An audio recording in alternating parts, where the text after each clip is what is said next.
Mr. Secretary, a Turkish student in Boston was detained and handcuffed on the street by plainclothes agents. A year ago, she wrote an opinion piece about the Gaza war. Could you help us understand what the specific action she took led to her visa being revoked? Yeah, and what was your State Department's role in that process? We revoked her visa.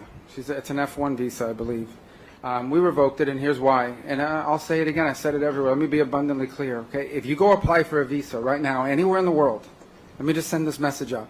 If you apply for a visa to enter the United States and be a student, and you tell us that the reason why you're coming to the United States is not just because you want to write op-eds, but because you want to participate in movements that are involved in doing things like vandalizing universities, harassing students, taking over buildings, creating a ruckus, we're not going to give you a visa.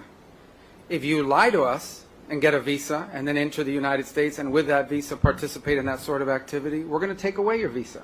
And once you've lost your visa, you're no longer legally in the United States, and we have a right, like every country in the world has a right, to remove you from our country. So it's just that simple. I think it's crazy. I think it's stupid for any country in the world to welcome people into their country that are going to go to your universities as visitors. They're visitors. And say, I'm going to your universities to start a riot. I'm going to your universities to take over a library and harass people. I don't care what movement you're involved in.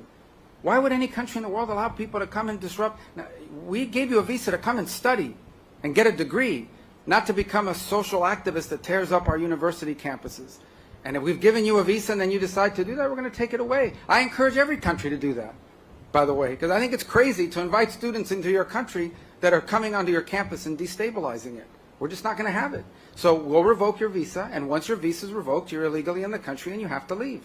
Every country in the world has a right to decide who comes in as a visitor and who doesn't. If you invite me into your home because you say, I want to come to your house for dinner, and I go to your house and I start putting mud on your couch and spray painting your kitchen, I bet you're going to kick me out. Well, we're going to do the same thing if you come into the United States as a visitor and create a ruckus for us. We don't want it. We don't want it in our country. Go back and do it in your country. But you're not going to do it in our country.